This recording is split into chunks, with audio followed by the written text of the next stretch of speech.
આશીર્વાદ લીધા છે અને ઉમેદવારી પત્ર નોંધાવવાનું શું?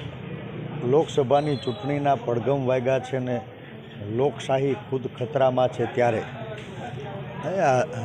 જગતની રચના કરનાર પરમ પિતાએ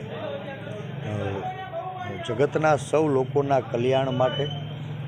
એની સુખ સુવિધા અને સમૃદ્ધિ માટે, જીવન પથને સમૃદ્ધ બનાવવા જેમને જવાબદારી સોંપી હતી એવા વિશ્વકર્મા દેવના ચરણોમાં વંદન કર્યા છે. પ્રભુને પ્રાર્થના કરી છે કે હે પ્રભુ, આજ રાજકોટમાં, ગુજરાતમાં, દેશમાં જે લોકો પરસેવો પાડવો છે, કામ કરી અને ઘર પરિવારને ઈમાનનો રોટલો ખવડાવવો છે,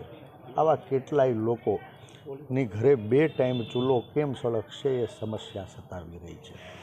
ત્યારે પ્રભુ તારા ચરણોમાં પ્રાર્થના કરું છું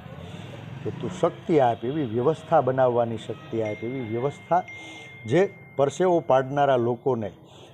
એને પૂરતા અવસર પ્રાપ્ત થાય, પરસેવાની કમાણીથી પોતાના ઘર પરિવારનું સ્વાભિમાન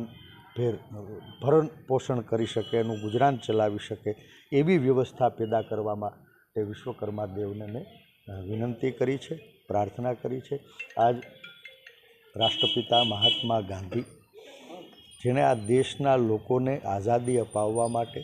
સત્ય અને અહિંસાના પંથે,